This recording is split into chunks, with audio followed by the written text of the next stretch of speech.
এত জোরে কেউ ধরে? আমার নিঃশ্বাস বন্ধ হয়ে যাচ্ছে তো। আরে তুমি এত নড়াচড়া করো না তো। এত নড়াচড়া করলে তোমাকে আদর করব কিভাবে? আদর করার সময় কেউ এত নড়াচড়া করে নাকি? একটু চুপচাপ শুয়ে থাকো, আমাকে একটু মন ভরে আদর করতে দাও। আরে বাবা, এত জোরে ধরতে হয় নাকি? আমি তো নিঃশ্বাস বন্ধ হয়ে মারা যাব। তখন তুমি কাকে আদর করবে? একদম এরকম অলক্ষণে কথা বলবে না। একদমই ভালো লাগে না আমার। তুমি আমার একমাত্র ভালোবাসা। তুমি মরে গেলে আমি কাকে নিয়ে বাঁচব? তাই তোমাকে শেষবারের মতো বলছি, নেক্সট টাইম কখনো এরকম কথা বলবে না। আচ্ছা বাবা, ঠিক আছে, আর কখনো এমন কথা বলবো না। কিন্তু তারপরও তুমি আমাকে একটু ছাড়ো। সত্যি বলছি, আমার নিঃশ্বাস নিতে কষ্ট হচ্ছে।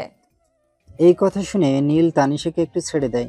তারপর আবার তানিশার হাত ধরে টান দিয়ে কাছে নিয়ে বলতে থাকে, আমি কি করব তুমি নিজেই আমাকে বলো। তোমাকে ধরে রাখতে তো আমার একটু মন চায় না, কিন্তু আমার বাবা মাঝে কেন এমন করে সেটাই বুঝতে পারি না।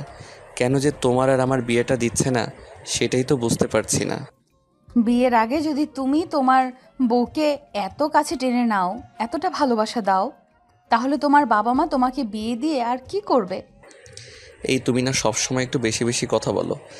এত বেশি কথা বলা যে আমি পছন্দ করি না সেটা তুমি খুব ভালো করেই জানো। তাই তোমাকে আমি শেষবারের মতো বলছি, এসব ফাইজলামো মার্কা কথাবার্তা বলবে না তুমি। তো আমি কি করব সেটা তুমি নিজেই বলে দাও না। আমি কি করলে তুমি সবচেয়ে বেশি খুশি থাকবে সেটাই বলো। আমি সেটাই করব। তোমার জন্য আমি সব কিছু করতে প্রস্তুত। কথাটা শুনে মাত্রই নীল খুশিতে বিছানা থেকে লাফ দিয়ে উঠে বসে। আর সঙ্গে সঙ্গে তানিশাকেও বিছানা থেকে টান দিয়ে তুলে তার বুকের কাছে টেনে নেয়। তারপর তানিশার মাথায় হাত বুলাতে বুলাতে বলতে থাকে, আমি বেশি কিছু করতে হবে না মাইটি। আর তুমি শুধু তোমার পরিবারকে বুঝিয়ে বলো, আর সেই সঙ্গে আমার মাকেও একটু বুঝিয়ে বলো, যাতে সে বিষয়টা বুঝতে পারে আর তোমাকে আমার করে দেয়। আচ্ছা বাবা, ঠিক আছে, তুমি যা বলছো তাই হবে। আমি যত দ্রুত সম্ভব তোমার মা এবং আমার পরিবারের সঙ্গে কথা বলবো। তবে এসব পাগলামি কিন্তু আর চলবে না, বলে দিলাম। ঠিক আছে বাবা, আমি যদি তোমাকে আমার জীবনে পেয়ে যাই তাহলে আর কোনো পাগলামি করব না। আর সব পাগলামি তো শুধু তোমার জন্যই। তোমাকে পেয়ে গেলে আমি তার জন্য পাগলামি করব, সেটা তুমি নিজেই বলো না। এই কথাগুলো ঘুমিয়ে ঘুমিয়ে বলছিল নীল। আসলে সে প্রতিদিনই স্বপ্নে তার রাজকুমারীকে অনেক আদর করে, কিন্তু ঘুম ভাঙলেই তার রাজকুমারী তার জীবন থেকে উধাও হয়ে যায়। সে আর কোথাও তার রাজকুমারীকে খুঁজে পায় না।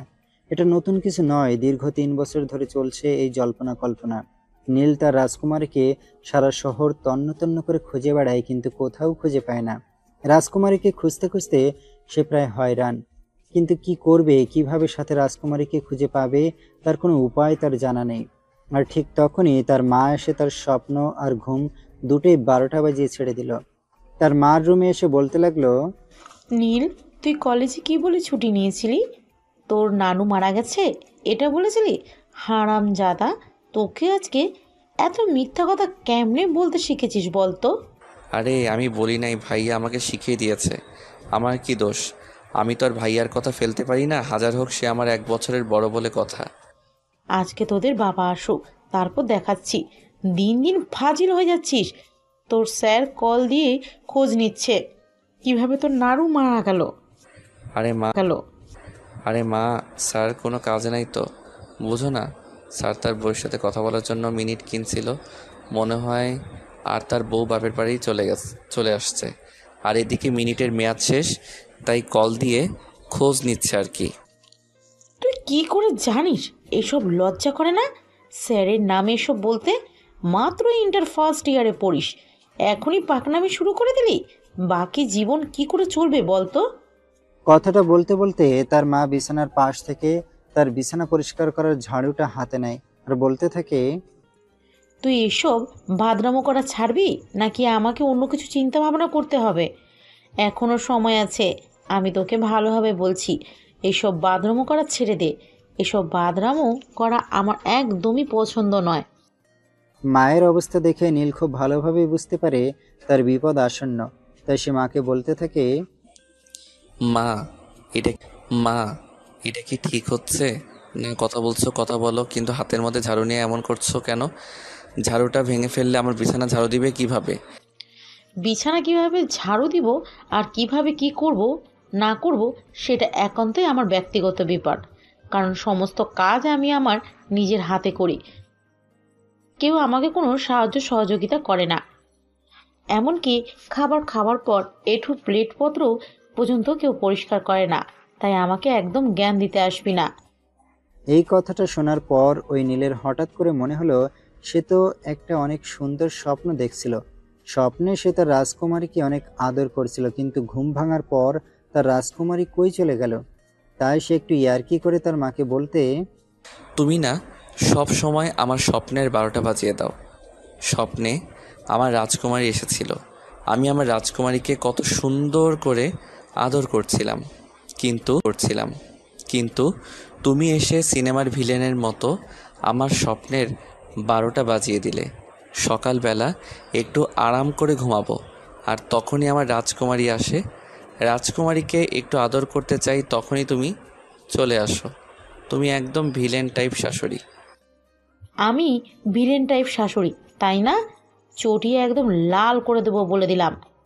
এখনো নাক টিপলে দুধ বের হয় আর বউকে আদর করা সব গেছে, তাই না? মা, তুমি বড় হয়েছো ঠিকই, তোমার বয়স হয়েছে ঠিকই, কিন্তু বুদ্ধি হয়নি এখনো। নাক টিপলে দুধ বের হয় না, অন্য কিছু বের হয়, সেটা তোমার জানা উচিত। তাছাড়া এখন আমার ঠান্ডা কাশি কোনোটাই লাগেনি, তাই এসব কথা বলো না। এই শোন, তোর সঙ্গে কথা বলার কোনো ইচ্ছেই আমার নেই। তুই আমার চোখের সামনে থেকে দূর হ। আমি তো তোমার সঙ্গে থাকতেই চাই না, আমি তোমার রাজকুমারীর সঙ্গে থাকতে চাই। তাকে ভালোবেসে সারাটা জীবন সুন্দর করে কাটাতে চাই। কিন্তু তুমি তো আমার জীবনের 12টা বাজিয়ে ছেড়ে দিচ্ছ। তোমাকে কত করে বলছি তুমি একটু বাবার সঙ্গে কথা বলো, তারপর আমাকে একটা বিয়ে করিয়ে দাও। শুধু একটা বিয়ে করিয়ে দিলে হবে না, আমার স্বপ্নে দেখা রাজকুমারীকেই আমার সঙ্গে বিয়ে করিয়ে দিতে হবে।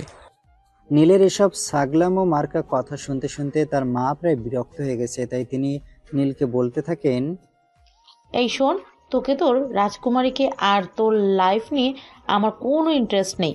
তুই যাই যে তাই করতে পারিস।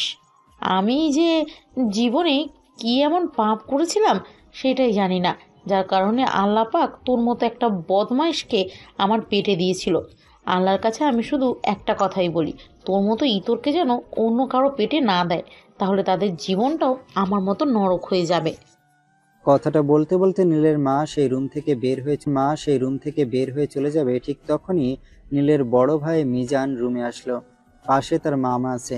মামা তাদের চেয়ে 3 বছরের বড়, তবে তারা বন্ধুর মতো থাকে। মা ঝাড়ু নিয়ে দাঁড়িয়ে আছে দেখে মিজান তার মামার পেছনে গিয়ে লুকালো। আর মামা বলতে লাগলো, কী রে আপু, নীলকে মারছিস কেন?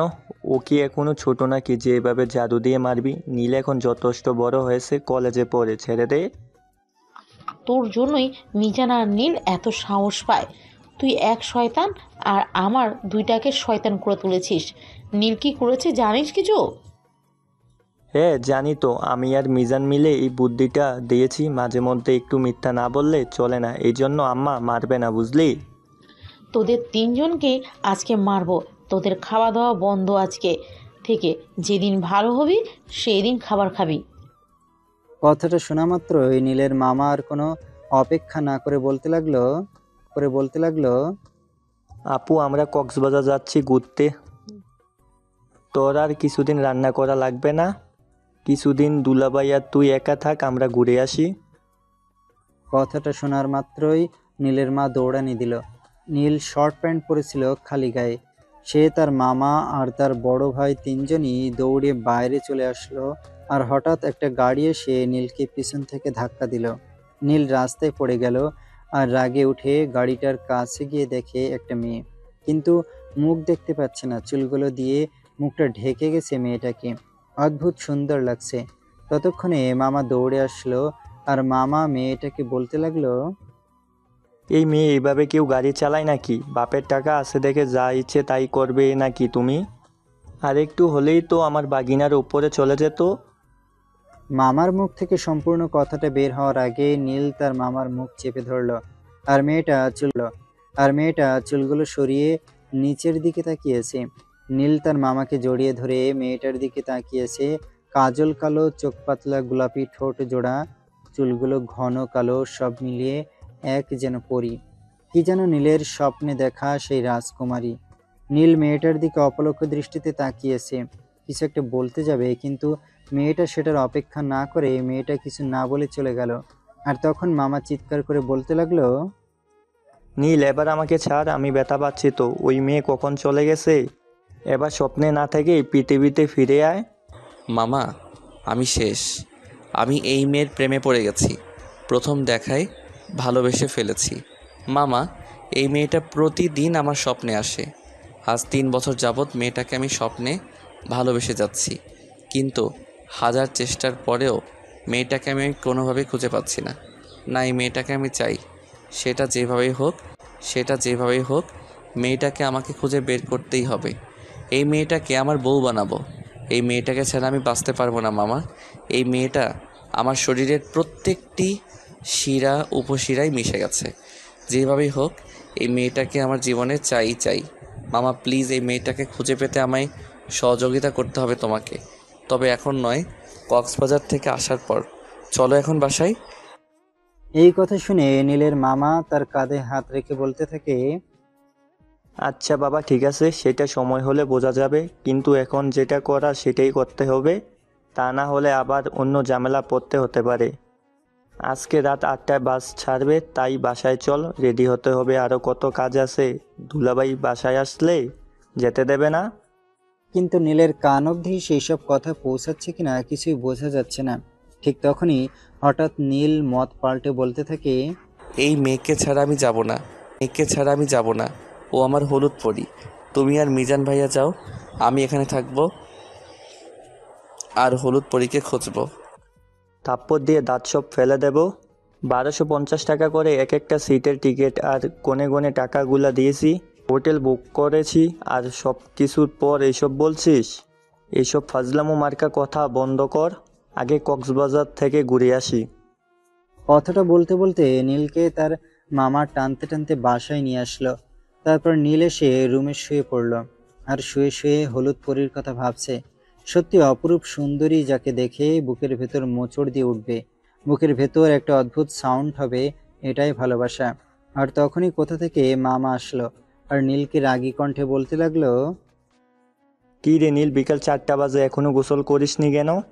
শরীর থেকে গন্ধ বেরোচ্ছে, আর রেডি তো হতে হবে নাকি? যা না তাড়াতাড়ি। আমি কি তোমার মতো নাকি? আমি 1 মাস গোসল না করলেও শরীর থেকে গন্ধ বের হবে না, বুঝতে পারছো? আর আমি আছি আমার চিন্তায়। আমি তোমার মতো সব ফালতু চিন্তা নিয়ে নেই। আমার পরিটা আমার চোখের সামনে দিয়ে চলে গেল, কিন্তু আমি কিছুই করতে পারলাম না। না পারলাম তাকে আটকাতে, না পারলাম তার ফেসবুক আইডি নিতে, না পারলাম তার হোয়াটসঅ্যাপ নাম্বার নিতে। আমি যে কি করি কিছুই বুঝতে পারছি না। কিভাবে আমি আমার পরিটাকে খুঁজে পাবো? তাকে ছাড়া তো আমার নিঃশ্বাস বন্ধ হয়ে আসার উপক্রম। শাহরিয়ার, আমি যদি এখন রান্নাঘর থেকে আসি তাহলে কি হবে বুঝতে পারছিস তো? তাই চুপচাপ গোসল করে আয়, আর তোর ভণ্ড মামাকে বল সব কিছু গুছিয়ে নিতে। আপা, তুই আমারে এভাবে অপমান করলি, আর বন্ড কি আমি একাই নাকি? আমার বাগিনাগুলো তো কম যায় না, এক একটা বজ্জাত। এই মামার বাচ্চা, তোমাকে এই দোতলা ছাদ থেকে ফেলে দিব। কক্সবাজারে গিয়ে আমি আমার পরীকে ভুলে গিয়ে তোমার জন্য মামি খুঁজবো আর বিয়ে করাবো। মা, কি বলো? কথাটা শুনতে শুনতে নীলের মা রান্নাঘর থেকে উত্তর দিল, তোর মামার আর এই জীবনে বিয়ে হবে না। ভার্সিটির লাইফ শেষ করলো, চাকরি না করে টিউশনি করছে। চাকরির কথা বললেই কত বাহানা। তখন নীল আর কোনো কথা না বলে চুপচাপ ওয়াশরুমে চলে গেল। ওয়াশরুমে গিয়ে গোসল করে নিল।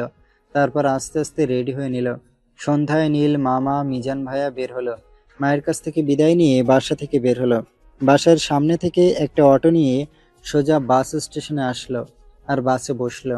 নীলের মামা আর ভাইয়ার সিট একসাথে, কিন্তু নীলেরটা আলাদা। নীল জানালার সাইডে সিট পেয়েছে। একটু পর বাস ছেড়ে দিল। বাস তার আপন গতিতে চলতে লাগলো। নীল হেডফোন দিয়ে গান শুনছে আর বাইরের দিকে তাকিয়েছে। এভাবে কখন যে ঘুমিয়ে পড়লো মনে নেই। যখন আমার ঘুম ভাঙলো তখন দেখেই প্রায় সকাল হয়ে গেছে। রাতের ঘড়ির দিকে তাকিয়ে দেখে 5টা বাজে। সামনের সিটে তার মামা আর ভাইয়া। নীল উকি দিল আর দেখলো ভাইয়া নাক ডেকে ঘুমাচ্ছে, আর মামা নিজের মোবাইলে থাকা একটা মেয়ের পিক দেখছে আর নিজের চোখের জল মুছছে। নীলের খুব খটকা লাগলো। এটা মামার ভালোবাসার মানুষ হয়তো, কিন্তু কি হয়েছিল সেদিন নীল জানে না। তখন সে ছোট ছিল, তাই কেউ বলেনি। এখন নীল পিছন থেকে তার মামার কাঁধে হাত দিল, আর মামা যেই না পিছন ফিরে তাকালো তখন নীল বলতে লাগলো, মামা কি হয়েছে? আমাকে এই মেয়েটা কে? আমাকে সব কিছু বলো দেখি, তোমার জন্য কিছু করতে পারি কি না। তখন নীলের মামা তার পাশে এসে বসলো, আর একটু পর তাকে বলতে লাগলো, আমি যখন ক্লাস 10-এ পড়তাম তখন একটা মেয়েকে অনেক ভালো লাগতো, আমাদের মাঝে প্রেমও হয়। মেয়েটা আমাকে অনেক ভালোবাসতো, সবসময় কথা বলা, শাসন সব কিছু মিলিয়ে ভালোই চলছিল। আমাদের এভাবে 3 বছর পার হয়। আমি ভার্সিটিতে উঠে আর তখন ওর বাসা থেকে বিয়ের চাপ আসে। আমি তখন কিছুই করতাম না। আমি আপুকে সব বলি, আপু কিছু বলে নাই সেদিন। তারপর নিজের চোখের সামনে ওর বিয়ে হয়। আমাকে দাওয়াত দিয়েছিল, আমি গিয়েছিলাম একটা বার দেখার জন্য। ছেলে বিদেশে থাকতো, বিয়ে করে বিদেশে নিয়ে যাবে সেরকম কথা শুনেছি। আমি আর আমার বন্ধু গিয়েছিলাম। এরপর থেকে আর কোনোদিন কথা হয় নাই। জানিস, এখনও তাকে ভালোবাসি আমি। ওর সাথে কাটানো মুহূর্তগুলো ভুলতে পারিনি। সেদিন আপুর কিছুই করার ছিল না, পালিয়ে যাওয়ার মতো অবস্থা ছিল না, মাকে দেখার মতো কেউ ছিল না, তাই ফ্যামিলির জন্য নিজের ভালোবাসা শেষ করে দিলাম। ও আমাকে অনেক বলেছে চলো পালিয়ে যাই, কিন্তু একটা পিছু টানের জন্য কিছু করার ছিল না রে। কথাটা শুনে নীল তার মামাকে কি বলে সান্ত্বনা দেবে কিছুই ভেবে পাচ্ছিল না। কিন্তু তারপরও সে তার মাকে বলে, মামা, ভাগ্য যদি সহায় হয় তাহলে আবার তুমি তোমার প্রিয় মানুষকে পাবে ইনশাআল্লাহ। আমি তোমাকে সাহায্য করব, চিন্তা করো না। আর আমরা প্রায় চলে আসছি মনে হয়। তারপর নীল মামার সাথে কথা বলতে লাগলো। একটু পর বাস থেকে নেমে তিনজন মিলে হোটেলে চলে আসলো। তারপর রুমে গিয়ে ফ্রেশ হয়ে কিছু খেয়ে নিল আর শুয়ে পড়লো। একটু পর বের হবে। কিছুক্ষণ শুয়ে থেকে নীল বের হলো। তার সাথে মামা আছে আর ভাইয়া ঘুমাচ্ছে। নীল আর মামা বের হয়ে সমুদ্রের পাড়ে চলে আসলো আর পিক তুলতে লাগলো। হঠাৎ করে একটা মেয়ে নীলের উপর দৌড়ে পড়ে গেল, শাড়ি পরা। উনি মেয়ে নাকি মহিলা কিছু বুঝতে পারছে না নীল। তখনই মেয়েটা নীলকে বলতে লাগলো, আমাকে বাঁচান প্লিজ, ওরা আমার সব কিছু নিয়ে যাবে। আমার সাথে সবাই হোটেলে চলে গেছে, প্লিজ বাঁচান। মেয়েটা নীলের পাশে এসে দাঁড়ালো আর নীলের মামার দিকে তাকিয়েছে। দেখি নীলের মামা মেয়েটার দিকে হাঁ করে তাকিয়েছে। মেয়েটাও নীলের মামার দিকে হাঁ করে তাকিয়েছে। কারোর কোনো পলক পড়ছে না। তখনই 4টা ছেলে আসলো। দেখেই বোঝা যায় ওরা বখাটে ছিনতাইকারী হবে। হয়তো নীলকে আর তার মামাকে দেখে চলে গেলেও কিছু করতে হলো না। তখন নীলের মামাকে মেয়েটা বলতে লাগলো, তুমি এত বছর পর কেমন আছো? ও, আজও সেই আগের মতোই তাকিয়ে আছো, কোনো কথা বলবে না আজও? না, কি বলবো, সেদিন তো দুষ্টা আমারই ছিল, তাই তো আমি আর তুমি এক হতে পারলাম না। নিয়তি আমাদের এক হতে দেয়নি। হয়তো এক হতে দেয়নি, তা নিশ্চয়ই বিয়ে করেছো, তাই না? আচ্ছা, সামনে চলো, কোথাও বসে কথা বলি, কতদিন কথা হয় না। আর এই ছেলেটাকে? ও হলো আমার বাগিনা নীল। আমি 2 বাগিনাকে নিয়ে ঘুরতে আসলাম। আচ্ছা চলো সামনে কোথাও বসি। আর নীল তুইও আয় সাথে। তখনই একটা মেয়ে দৌড়ে এসে এই মহিলাকে জড়িয়ে ধরলো আর কান্না করতে করতে বলতে লাগলো, আন্টি, তুমি কই ছিলে এতক্ষণ? তোমাকে কত জায়গায় খুঁজেছি বলো। তোমাকে নাকি কিছু ছেলে আটকিয়েছে, তা ছেলেগুলো কই? আমি মেয়েটার দিকে তাকিয়ে অবাক হয়ে আছি, কারণ কালকের সেই মেয়েটা গাড়ির মধ্যে যাকে দেখেই বুকের ভিতর টুং টাং শুরু হয়ে গেছে, যে মেয়েটাকে আমি প্রতিদিন স্বপ্নে দেখেছি, মেয়েটাকে প্রতি রাতে আমি এত আদর করি, এত ভালোবাসা দিয়েই সেই মেয়েটাই আজ আমার সামনে দাঁড়িয়ে আছে। মেয়েটা নীলের দিকে তাকিয়ে আছে আর বলতে লাগলো, আপনি কালকের সেই ভাইয়াটা না, যাকে গাড়ির সঙ্গে ধাক্কা লেগেছিল? আসলে আমি বুঝতে পারিনি, আপনি মনে হয় ব্যথা পেয়েছিলেন, তাই না? তখনই নীলের মামার নীল আর তানিশাকে উদ্দেশ্য করে বলতে থাকে, আচ্ছা তোরা দাঁড়িয়ে কথা বল, আমরা একটু সামনের দিক থেকে আসছি। আর থেকে আসছি, আর কোথাও যাবি না, এইদিকেই থাক। এই বলে নীলের মামা জেসমিনকে নিয়ে ওদিকে চলে গেল। নীল আর সেই মেয়েটা দাঁড়িয়েছে। তখন নীল বলতে লাগলো, আরে না, তেমন বড় ধরনের ব্যথা পাইনি। আপনি শুধু শুধু টেনশন করছেন। আচ্ছা, আপনার নামটা কি জানতে পারি? আসলে মূল কথা হলো মেয়েটাকে দেখে নীলের বুকের হার্টবিট বেড়ে গেছে। নিয়ে কখনো কল্পনাও করেনি সে তার স্বপ্নের পরীকে এত তাড়াতাড়ি খুঁজে পাবে। এই কথা ভাবতে ভাবতে ভাবনার সাগরে ভেসে যাচ্ছিল নীল। আর তখনই তানিশা বলে, জি, আমি তানিশা চৌধুরী, এবার ইন্টার প্রথম বর্ষ। বাবা পুলিশ কমিশনার। আর আপনি? নীল তখনও ভাবনার সাগর থেকে বের হয়ে আসতে পারেনি। তানিশার কথায় সে হুঁশে ফেরে আর বলতে থাকে, জি, আমি নীল। আমিও ইন্টার প্রথম বর্ষ। তাহলে তো আমরা সেম ক্লাস। আর আমরা দুই ভাই। ভাইয়া এইচএসসি পরীক্ষার্থী। আমরা প্রায় সমবয়সী আর কি। বাবা সরকারি চাকরি করে। ও আচ্ছা, আপনাদের তো তাহলে সুখের সংসার, অনেক মজা হয়। আমার বাসায় মা, বাবা, ছোট একটা ভাই আছে। আর বাবাকে সেরকম পাই না, মার সাথে সব সময় আর কি। ও আচ্ছা, আপনাদের ফ্যামিলিও ভালো। আর আপনার বাবা পুলিশ কমিশনার, উনি দেশের মানুষের জন্য কাজ করেন। এতে আপনার গর্বিত হওয়া উচিত। হুম, এটা ঠিক। আমি নিজেকে গর্বিত মনে করি। তবে আমি যা বলি বাবা তাই করে। বাবা আমাকে সব সময় বলে অহংকার না করতে। আর আমরা যেহেতু একই ক্লাস, তাহলে তুমি বা তুই করে বলি।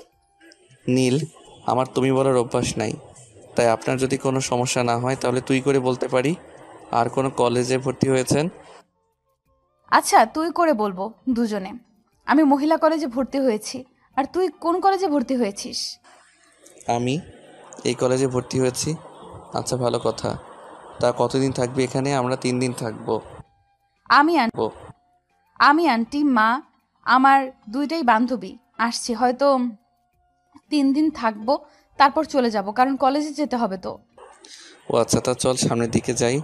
ওরা ওখানে বসে কথা বলুক। ওদেরকে বিরক্ত করে কোনো লাভ নাই। ওইদিকে নীলের মামা আর জেসমিন কথা বলছে। জানো হাসান, আমি ওর সাথে কখনোই সুখী ছিলাম না। বিদেশ থাকে, বড় চাকরি করে, এই জন্যই আমার পরিবার বিয়ে দেয়। বিয়ের পর আমাকে বিদেশে নিয়ে যায়। আর সেখানে পরিচিতি কেউ নেই, সারাদিন একা একা। ও মাঝরাতে এসে আমার উপর মানসিক অত্যাচার শুরু করতো। এমনকি মাঝে মধ্যে নেশা করে গায়ে হাতও তুলতো।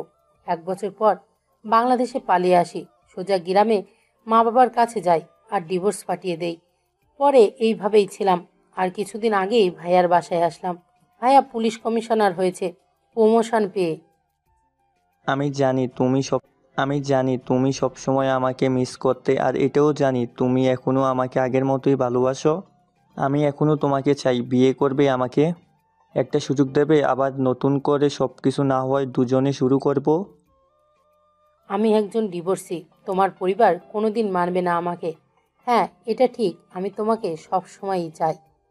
তুমি চাও তাতেই হবে। আমার উপর বিশ্বাস রাখো, সব কিছু আবার নতুন করে শুরু করব। আর আমার 2টা বাগিনা আছে, ওরা সব ঠিক করে দেবে। তুমি কিন্তু এখনো আগের মতোই আছো, একটুও পরিবর্তন হওনি। তুমি মামা ভাগিনা, বোঝাই যায় না, কেউ দেখলে বিশ্বাসও করবে না। হয়েছে, বাদ দাও ওইসব কথা। তারপর বলো, কি খাবে তুমি? অনেক দিন একসাথে ফুচকা খাওয়া হয় না, কিন্তু এখানে তো ফুচকা পাবো না। তাই চলো ডাব খেয়ে আসি। এদিকে নীল আর তানিশা পাশাপাশি সমুদ্রের পাড়ে হাঁটছে। নীল আর চোখে তানিশার দিকে তাকাচ্ছে। তানিশার প্রথমে লক্ষ্য করেনি, কিন্তু এক সময় লক্ষ্য করলো, কিন্তু কিছু বলল না। তানিশার সাথে বেশ অনেক সময় কাটালো নীল। এক সময় ওর আন্টি এসে নিয়ে চলে গেল। নীল দাঁড়িয়ে আছে। হঠাৎ করে মনে হলো সে তো নাম্বার, আইডি কোনো কিছু নিল না। তাহলে যোগাযোগ হবে কি করে? এভাবে দুপুর হয়ে গেল। নীল হোটেলে এসে দেখে তার ভাইয়া শুয়ে শুয়ে কারোর সাথে কথা বলছে। বুঝতে পারলাম এটা আমার স্যারের বোন তার সাথে। সে গিয়ে ফ্রেশ হয়ে আসলো আর খাওয়াটা শেষ করলো। 3জন মিলে খাওয়া শেষ করে শুয়ে আছে। ওদিকে তানিশা, আমি শুয়ে আছি আর নীল ছেলেটার কথা ভাবছে। এই প্রথম কোনো ছেলের সাথে এত কম সময় ফ্রি হলাম। বাবার জন্য তো কোনো ছেলে পাশ দিয়ে যেতেও সাহস পায় না।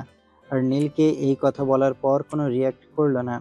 তারপর আবার তানিশা মনে মনে বলতে লাগলো, তার মানে ওর মাঝে এমন কিছু আছে।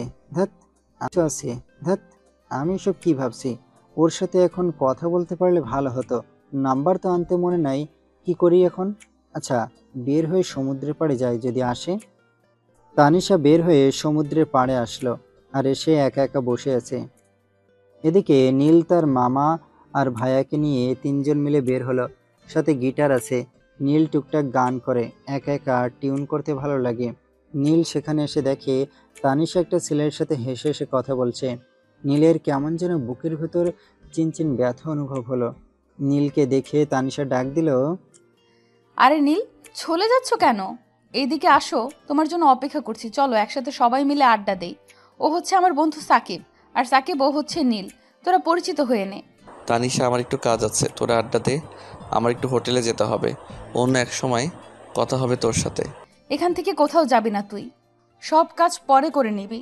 আর ঘুরতে এসে কি কেউ কাজ করে নাকি? এর চেয়ে বস, সমুদ্রের পাড়ে বসে আড্ডা দেই। এই সময়টা আর পাবি না খুঁজে। কে এক প্রকার জোর করেই তানিশা তার পাশে বসলো। নীল গিটারটা একপাশে রেখে দিল আর তানিশা সাকিবের সাথে গল্প করেই যাচ্ছে। নীল চুপচাপ বসে আছে আর ওদের কথা শুনছে। আর আনমনে ভাবছে এখনই এত কষ্ট হচ্ছে তানিশার জন্য। ধ্যাত, কিছুই ভালো লাগছে না। তখন তানিশা বলতে লাগলো, কি রে, তুই আবার কই হারিয়ে গেলি? আর গিটার কি রেখে দেওয়ার জিনিস নাকি? গান শুনবো তোর কণ্ঠে। না করবি না। না করলে মেরে তক্তা করব তোকে। গান আমি এত পারি না, আর কণ্ঠ এতটা ভালো না। তবে টিউন শোনাতে পারি, যদি তুই বলিস আর কি। আর না বললে নাই। তখনই সাকিব বলল তার বন্ধুরা ডাকছে। এই কথা বলে সাকিব চলে গেল আর নীল টিউন বাজাতে লাগলো। আর তানিশা তার দিকে চেয়ে আছে এক দৃষ্টিতে, যেন চোখের পলক পড়ছে না। নীল টিউন বাজানো শেষ করলো আর তখন তানিশা বলতে লাগলো, সত্যি তুই অনেক ভালো টিউন বাজাতে পারিস। এত সুন্দর হয়েছে তোকে বলতে পারবো না। তা নতুন খবর শুনলাম, আমার আন্টির সাথে নাকি তোর মামার চলছে অনেক আগে থেকে, এখন আবার শুরু হয়েছে। হুম, আমিও তো তাই শুনছি। হলেও হতে পারে, সমস্যা কি? আমি বাসায় গিয়ে মায়ের সাথে কথা বলবো যেন বিয়েটা হয়। দুজনেই দুজনকে ভালোবাসে। ও আচ্ছা, একটা কথা বলতে ভুলে গেছি। এই সাকিব, একটা মেয়ে নিয়ে পালিয়ে আসছে এখানে। তাই অনেক দিন পর দেখা হলো। একসাথে স্কুলে পড়তাম আর কি। আচ্ছা, ভালোবাসলে কি পালিয়ে যেতে হয়? আমি নিজেও জানি না রে। তুই যখন কাউরে তোর মতো করে ভালোবাসবি তখন বুঝতে পারবি। ভালোবাসার জন্য মানুষ জীবন দিতে পারে, আর ওরা তো পালিয়ে আসছে। জানিস, আমারও না কাউকে খুব করে ভালোবাসতে ইচ্ছে করে, যার সাথে সব কিছু বলা যাবে। কোনো কিছু হলে আমাকে বকা দিবে, আমাকে বুকে জড়িয়ে কপালে চুমু দিয়ে বলবে সরি। আর আজকাল ছেলেরা কি চায় জানিস? দুজন প্রেম করে বলবে চলো রুম ডেট করি। আর মেয়েটা যদি না করে, তাহলে ছেলেটা বলে তুমি আমাকে ভালোবাসো না। তাই কাউকে বিশ্বাস হয় না। এরকম আমার বান্ধবীর সাথে হয়েছে, তো তাই বললাম তোকে। শোন, পৃথিবীতে সবাই ভালো হবে এমন তো কোনো কথা নেই। কেউ স্বয়ংসম্পূর্ণ নয়, কিন্তু তোকে নিজের মতো করে ভালো একজনকে খুঁজে নিতে হবে, যে তোকে ভালো রাখতে পারবে। হুম। আচ্ছা, তুই কাউকে কখনো ভালোবেসেছিলি? সত্যি করে বলবি কিন্তু। আমার কাছে কোনো কিছু লুকাবি না একদম। আরে পাগল নাকি? আমি কাউকে এই পর্যন্ত ভালোবাসি নাই। ছোটবেলা থেকেই খেলার প্রতি একটা বড় আকর্ষণ কাজ করত, তাই অবসর সময়ে তাই করতাম। কখনো কাউকে ভালো লাগে নাই। ও আচ্ছা, গুড। তা তোকে দেখেই বোঝা যায়। জানিস, একদিন একটা ছেলে আমাকে প্রপোজ করেছিল। আমি চুপ করেছিলাম, আর আমি ফুলটা নিয়ে ফেলে দিলাম। আর ওই ছেলেটা ফুল নিয়ে আমার বান্ধবীকে প্রপোজ করছে। এটা দেখে আমি কি পরিমাণ মজা পাইছি তা বলতে পারবো না তোকে। এভাবে নীল তানিশার সাথে কথা বলল সন্ধ্যা পর্যন্ত। সন্ধ্যায় সূর্য ডুবে যাওয়া একসাথে উপভোগ করলো দুজনে। এভাবেই কেটে গেল 3টা দিন। এই 3 দিন ওরা সব সময় কথা বলতো, সকাল থেকে সন্ধ্যা পর্যন্ত। রাতে ফোনে কথা বলা সব মিলিয়ে ভালোই চলছিল। তানিশারা রাতে চলে গেছে। নীল ওরা সকালবেলা উঠে ফ্রেশ হয়ে রেডি হয়ে নিল, ফিরতে হবে। আর সবকিছু শেষে চলে আসলো বাসায়। আস্তে আস্তে প্রায় সন্ধ্যা হয়ে গেছে। বাসে বসেও ওর তানিশার সাথে কথা হয়েছে। বাসায় এসে ফ্রেশ হয়ে খাবার টেবিলে আসলো নীল, মিজান ভাইয়া আর তার মামা। মা তাদের খাবার দিচ্ছে আর সবাই খাবার খাচ্ছে। তখনই নীল তার মাকে বলে উঠলো, মা, মামার জন্য মেয়ে দেখছি একটা। মেয়েটার নাম জেসমিন। মামার এক্স গার্লফ্রেন্ড। তার মানে হলো আমাদের এক্স মামি আবার ফিরে আসছে। তুমি আর মামি ওই বাসায় যাবো আর বিয়ে ঠিক করে আসবো। কোনো কিছু জানতে পারলাম না। আর তুই বলছি ওদের বাসায় বিয়ের তারিখ ঠিক করে আসবো? ওদের তো তোর মামাকে পছন্দ হতে হবে নাকি? দেখলাম না কিছু না। আরে মা, আমার মনে হয় ওই মেয়ের বাসায় অলরেডি সব কিছু ব্যবস্থা হয়ে গেছে। যেভাবেই হোক তুমি আর আমি কালকে যাব, ঠিক আছে? আর মামা যদি সুখে থাকতে পারে তাহলে আমাদের কি বলো তো? সংসার করবে মামা। তুমি আর নানু মিলে বাধা কেন দাও বলো তো? মামার কি বিয়ে করতে মন চায় না নাকি? কি বলো মামা? এই কথা শুনে নীলের মা তাকে বলতে থাকে, হয়েছে, আর বড় বড় কথা বলতে হবে না। আর মিজান, তোর জ্বালায় তো আর পারছি না। নীলের স্যারের বোনের সাথে এত কি লোকে কি বলছে জানিস? হ্যাঁ মা, সব কিছুর পর আমি শুধু সেফ আছি। কত বড় সাহস আমার স্যারের বোনের সাথে প্রেম করে। এর চেয়ে ভালো মামাতো বোন রিয়াকে নিয়ে পালিয়ে যেতি। আমি কিছু বলতাম না। নীল, চুপচাপ খা, বেশি কথা বলিস না। আর রফিক ভাইয়ার মেয়ে অনেক ভালো, আমার বড় ভাই হিসেবে বলছি না, বুঝলি? আপা, তোর বকবক থামা তো এবার। ও কীরকম ভালো সেটা আমি জানি। তুই তো বিয়ে হওয়ার পর এখানে চলে এসেছিস, সব কিছু কী করে জানবি? আচ্ছা, তোদের একজনকে কিছু বললে তিনজন একসাথে কথা ধরিস কেন? আর হাসান, তুই ওদের মামা, কোথায় আরও শাসন করবি তা না, ওদেরকে আরও মাতিয়ে রেখিস। তারপর খাওয়া শেষ করে নীল তার রুমে চলে আসলো। আর তখনই তানিশা কল দিল। নীল কলটা রিসিভ করলো। আর ওপাশ থেকে তানিশা বলতে লাগলো, কি রে নীল, তুই কোথায় ছিলি এতক্ষণ? দেখ তো কতগুলো কল দিয়েছি আমি। এখন যদি সামনে পেতাম তাহলে তোকে যে কি করতাম। এই জন্য আমি সামনে নাই। যাক, বাঁচা গেল। এখন কালকে কয়টায় বের হবি তুই? আমি তোকে কলেজে দিয়ে আসবো, কেমন? আচ্ছা ঠিক আছে, এখন শোন, আমার না ফুচকা খেতে ইচ্ছে করছে, কিন্তু বাবা বাসায়, তাই যেতে দিবে না। কি করি বলতো? তুই 10 মিনিট ওয়েট কর, আমি ফুচকা নিয়ে আসছি। বাসার পিছনের দিকে বারান্দায় থাকিস, তাহলে কেউ দেখবে না। তুই আমাদের বাসা চিনতি নাকি আগে থেকে? আমি নিজেই এখনো ভালো করে চিনতে পারলাম না, এখানে নতুন। আর এই এলাকার প্রতিটি দেয়াল আমার কথা জানে। আর ওখানে আগে ক্রিকেট খেলতাম, তাই মোটামুটি ভালো করে চিনি আর কি। এই বলে নীল কল কেটে দিল। তারপর সাইকেল নিয়ে বের হলো। বের হয়ে রাস্তার পাশ থেকে ফুচকা কিনে নিল। তারপর তানিশাদের বাসায় যেতে লাগলো। আর ভয় করছে, কারণ ওর বাবা কী রকম বদমেজাজি, কয়বার ট্রান্সফার হয়েছে আর কতগুলো ক্রস ফায়ার করেছে হিসাব নাই। শুধু শুধু তাকে কমিশনার করা হয়েছে। আমার কথা যদি জানে তার মেয়েকে আমি ফুচকা দিতে যাচ্ছি, তাহলে থাপ্পড় দিয়ে আমাকে উপরে পাঠিয়ে দেবে। বোনের জন্য যা করে, আর নিজের মেয়ের জন্য কি করবে এটা ভাবা যায়? এসব ভাবতে ভাবতে নীল চলে আসলো। আর পিছনে এসে তানিশাকে কল দিয়ে জানালার কাছে আসতে বলল। একটু পর তানিশা আসলো আর উপর থেকে ফোন করে বলল, আমি একটা দড়ির সাথে বেঁধে ব্যাগ পাঠাচ্ছি, এটার মধ্যে দিয়ে দে। আর ওখানে তোর জন্য চকলেট রাখা আছে, ওটা নিবি। আর এখান থেকে তাড়াতাড়ি দৌড়ে পালিয়ে যাবি। আচ্ছা ঠিক আছে, সেটা না হয় করব। কালকে তোদের বাসায় আসবো বিয়ের প্রস্তাব নিয়ে। তোর আন্টির জন্য বিকালবেলা রেডি থাকিস। বিয়ে হলো আন্টির, তাহলে আমি রেডি হব কেন? আমার যখন বিয়ে হবে তখন রেডি হব, লাল বেনারসি শাড়ি দিয়ে সাজবো। এভাবে বলিস না রে, বুকের ভিতর ধকধক করা শুরু হয়ে যায়। কালকে সকালে দাঁড়াবি, কলেজে দিয়ে আসবো, কেমন? তারপর তানিশার দেয়া চকলেটগুলো নিয়ে পকেটে রেখে আর ফুচকা দিয়ে বিদায় দিয়ে চলে আসলো বাসায়। বাসায় এসে শুয়ে শুয়ে পড়লো আর তানিশাকে মেসেজ দিল। আমি বাসায় চলে আসছি। তারপর একটু কথা বলে ঘুমিয়ে গেল। সকালবেলা ঘুম থেকে উঠে ফ্রেশ হয়ে রেডি হয়ে নিল। কলেজের ড্রেস পরেছে অবশ্য। নীল মিজান ভাইয়ের কাছ থেকে বাইকের চাবি নিল। জানে তার ভাইয়া কলেজে যাবে না, দুপুর 2টায় ঘুমাবে, সারা রাত কথা বলছে। নীল খাবার খাচ্ছে, তখন মামা আসলো আর বলতে লাগলো, কী রে নীল, তোর অবস্থা তো ভালো না। কলেজে যাচ্ছিস নাকি ফ্যাশন করতে যাচ্ছিস? কিছুই তো বুঝতে পারছি না আমি। দেখতে পাচ্ছ কলেজের ড্রেস পরে আছি, তারপরও বলো ফ্যাশন করতে যাচ্ছি। আসলে তোমরা মানুষের ভালো দেখতে পারো না, এই জন্য।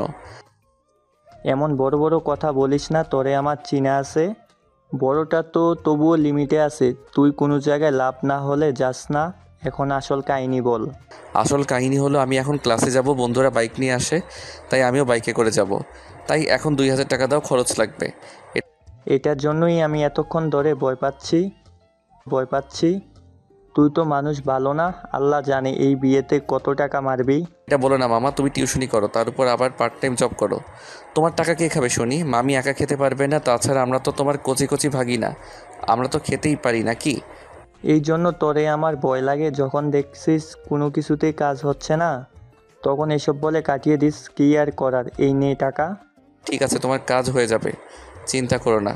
বিকেলবেলা মা আর আমি যাব, বাবা যায় কিনা ঠিক নাই। মা বলেছে অফিস থেকে ওখানে চলে যাবে। নীল খাবার শেষ করে বাইক নিয়ে সেই জায়গায় আসলো, আর এসে দেখে তানিশা রাস্তার পাশে দাঁড়িয়ে আছে। আর নীল গিয়ে তার সামনে দাঁড়ালো। আর তখন তানিশা বলল, আর একটু দেরি করে আসতি, যাতে করে কলেজে ক্লাস না করে এখানেই দাঁড়িয়ে দাঁড়িয়ে ক্লাস করতাম। আরে আর বলিস না, বিয়ের তো চাপ বুঝলি। কলেজ থেকে এসে তোদের বাসায় যাব, তারপর মামাকে নিয়ে শপিং, আরও আজ কত কি। আজকে তোকে মেয়েরা দেখলে ফিদা হয়ে যাবে। এভাবে যাস না প্লিজ, মেয়েরা তুলে নিয়ে যেতে পারে তোকে। পাম না দিয়ে তাড়াতাড়ি বাইকে ওঠ, কলেজে দেরি হয়ে যাচ্ছে। তোকে রেখে দিয়ে আমি আমার কলেজে যাব। তারপর তানিশা বাইকে উঠলো, উঠে বাইকের পিছনে ধরলো। তখন নীল বলল, তাকে ধরতে না হলে পড়ে যাবে। ও কিছুটা দূরত্ব রেখে নীলের কাঁধে হাত রাখলো। নীল মুচকে হাসি দিল আর বাইক চালাতে লাগলো। আর কলেজে এসে তাকে নামিয়ে দিল। আর তানিশাকে দেখে সব বান্ধবীরা আসলো। নীল তাকে বিদায় দিয়ে চলে আসলো। আর নীল কলেজে সে বাইক রেখে ক্লাসে গেল। বন্ধুদের সাথে মিলে ক্লাস করলো। ক্লাস শেষ করে বের হলো। আর হাতের ঘড়ির দিকে তাকিয়ে দেখে তানিশার কলেজ 30 মিনিট আগেই ছুটি হয়ে গেছে। নীল ফোন বের করে দেখে তানিশার মেসেজ। আমার কলেজ ছুটি হয়ে গেছে, আমি বাসায় চলে গেলাম। তুই বিকেলবেলা আন্টিকে নিয়ে আসবি। আর বাসায় দাদা দাদি আসছে, আন্টিকে দেখতে আসবে বলে। আর পাঞ্জাবি পরে আসবি। আল্লাহ হাফিজ। নীল মেসেজটা পড়ে হাসলো আর সোজা বাসায় চলে আসলো। বাসায় এসে ফ্রেশ হয়ে নিল। আর খাবার টেবিলে গিয়ে দেখে বাবাও চলে আসছে, নানুও আসছে। আর তখন মা বলল, নীল, তোর মামা বলছে বিয়ে করে একেবারে তোর মামিকে নিয়ে গ্রামে যেতে, কিন্তু ও তো এখানে চাকরি করে। তাই আমি বলি কি, আমাদের সাথে থাকতে মিজানও তাই বলে। হ্যাঁ মা, তাই তো ভালো হয়। রুম তো 2টা এমনি খালি থাকে, পারলে নানুকে রেখে দাও, সবাই একসাথে থাকার মজাই আলাদা। না রে আপু, আমি যথেষ্ট বুঝতে শিখেছি আর পাশাপাশি জব করি। যদি এতই ইচ্ছে তাহলে ফ্ল্যাট নিয়ে থাকবো। তখন নীলের বাবা বলল এখানে থাকতে।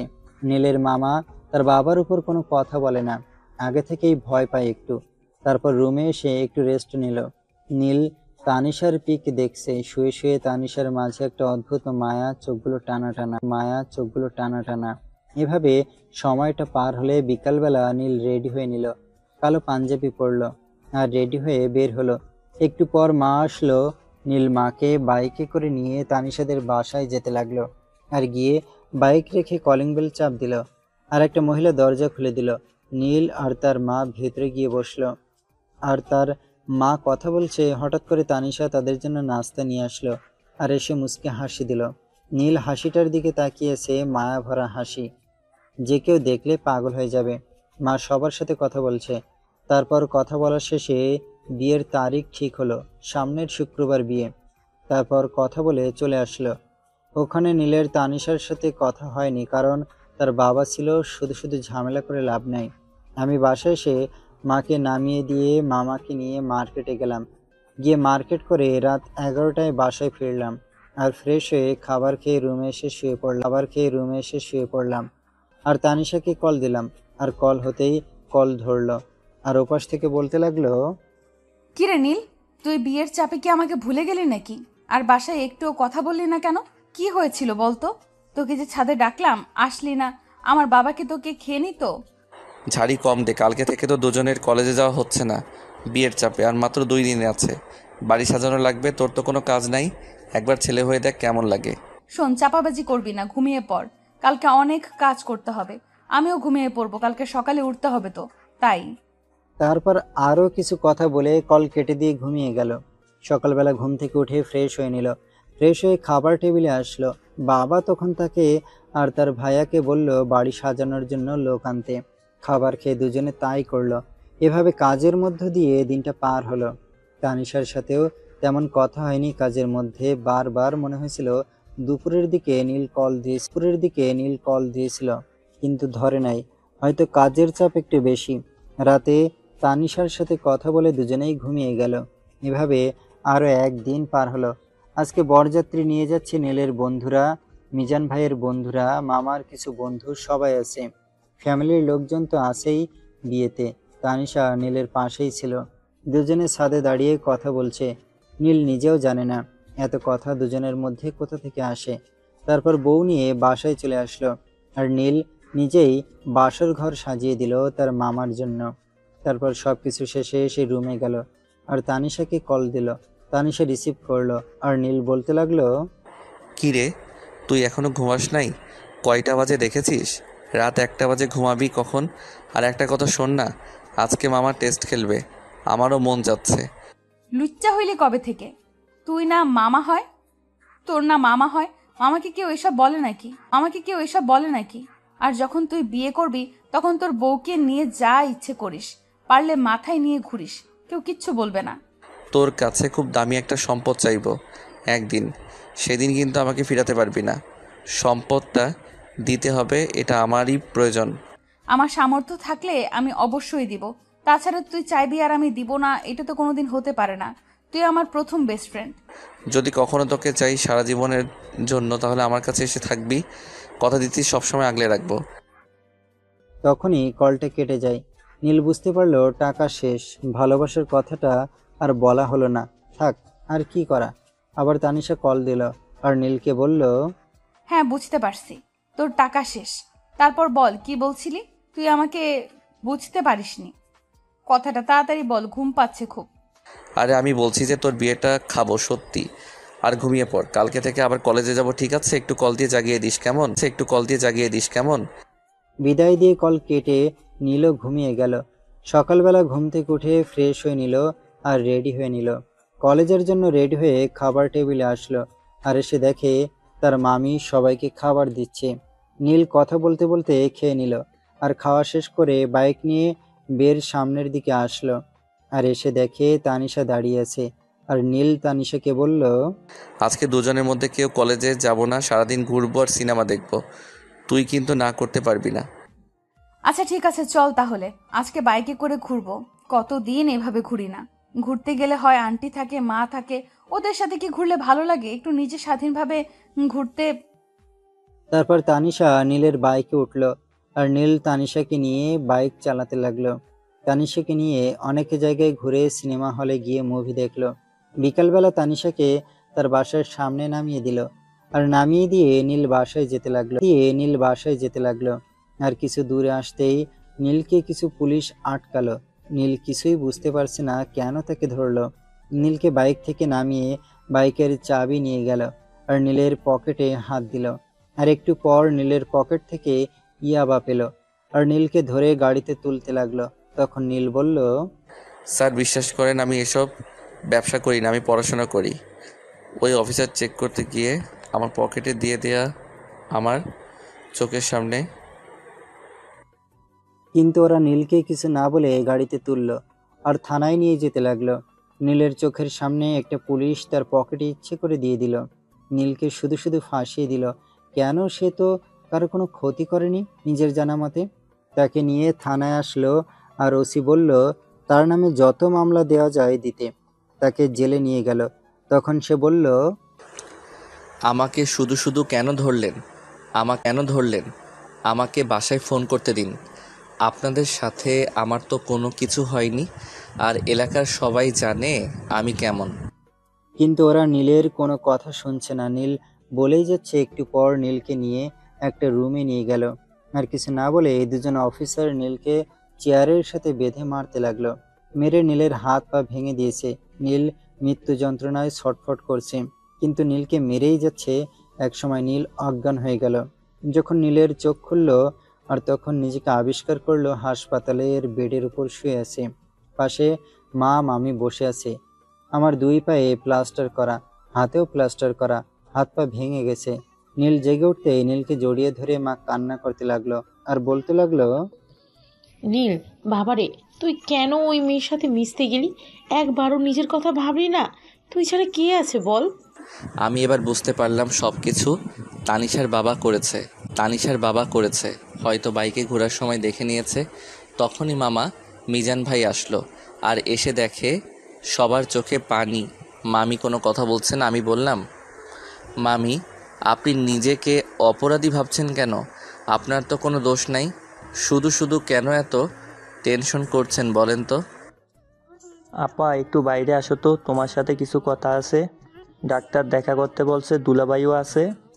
তখন মা চলে গেল। মামি নীলের পাশে বসে কান্না করছে।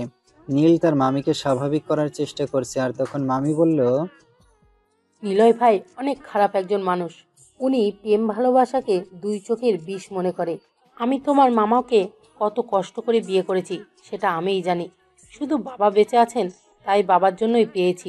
তা না হলে ভাইয়া কখনোই এটা হতে দিত না। আর তানিশার জন্য কি করতে পারে সেটা একবার তোমার ভাবা দরকার ছিল। এখন তোমার কি হবে? এখন তোমার কি হবে? মামি, আমি তানিশাকে সেই প্রথম দেখাই ভালোবেসে ফেলেছি। তারপর বন্ধুত্ব।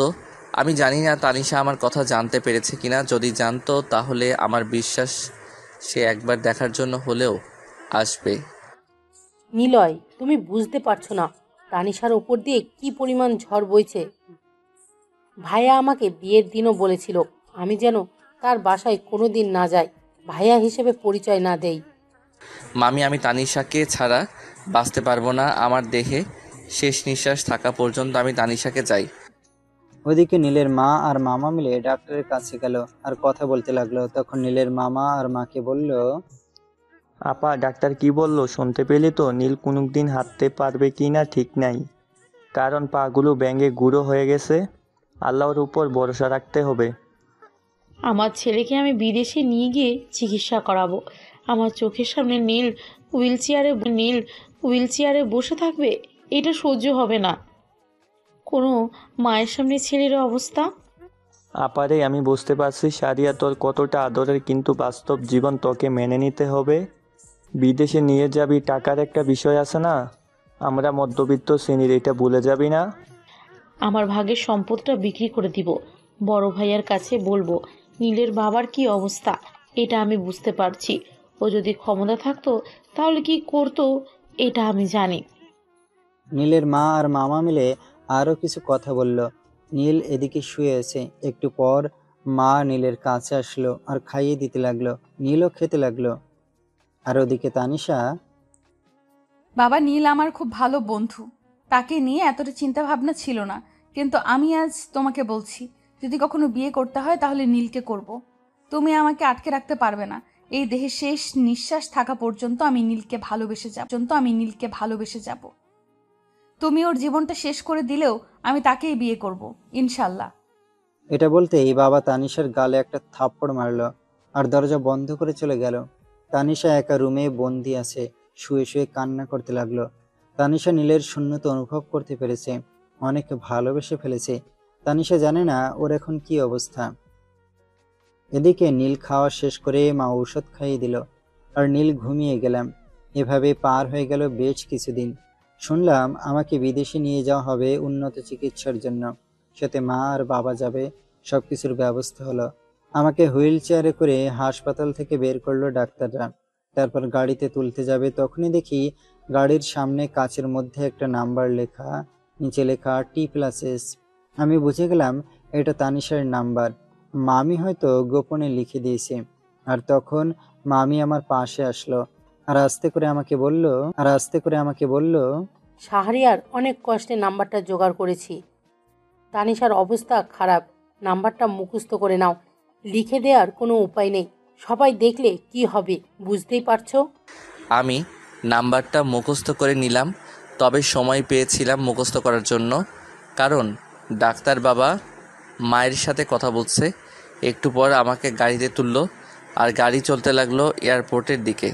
দীর্ঘ সময় পর সিঙ্গাপুর এসে পৌঁছালাম। তারপর একটা বড় হাসপাতালে আসলাম আর আমাকে ডাক্তাররা নিয়ে পরীক্ষা করতে লাগলো। আর যেভাবে সময়টা পার হলো। বেশ অনেকক্ষণ পর আমাকে কেবিনে দিল। বাবা ওষুধ আনতে গেছে। আমি মাকে বললাম বাবার ফোনটা নিতে। মা ফোন দিল। আমি সেই নাম্বারে কল দিলাম, আর কল হতেই রিসিভ করলো। আর ওপাশ থেকে তানিশা বলতে লাগলো, আমি তোমাকে ছাড়া বাঁচবো না, আমি নিজেকে শেষ করে দিব। ভালোবাসা কি আমি বুঝতাম না, কিন্তু কাউকে খুব করে মিস করা যদি ভালোবাসা হয়, তাহলে আমি তোমাকে অনেক ভালোবাসি। আমি তোমার কাছেই থাকবো, আমি তোমার কাছেই ভালো থাকবো। আমাকে নিয়ে যাও। আমি তানিশা, আমি বাংলাদেশে নাই, আমি সিঙ্গাপুরে আসছি। মা বাবা উন্নত চিকিৎসার জন্য নিয়ে আসছে। আর আমি জানি আমার পা ভেঙে গেছে, হাতটাও ভেঙে গেছে, এখন তবুও ডান হাত দিয়ে মোটামুটি কাজ করতে পারি। এই যে এখন তোমাকে কল দিলাম। আমি বাবাকে কোনোদিন ক্ষমা করব না। আমি 3 দিন ধরে কিছু খাই না, কারোর সাথে কথা বলি না। আমি আর মাকে জোর করে লুকিয়ে ফোনটা এনেছি তোমার সাথে কথা বলার জন্য। শোনো তানিশা, যদি আমাকে ভালোবেসে থাকো তাহলে নিজেকে কষ্ট দিও না।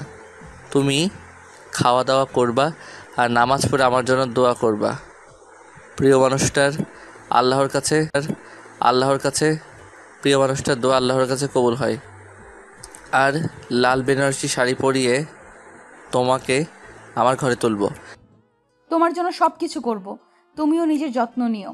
বাবা ফোনটা নিও না প্লিজ, আমি শাহরিয়ারের সাথে কথা বলবো। তারপর কলটা কেটে গেল।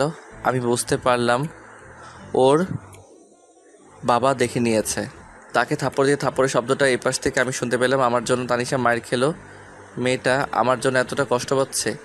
সত্যি আমি ভাগ্যবান একজন ব্যক্তি। এভাবে পার হয়ে গেল বেশ কয়েকটি মাস।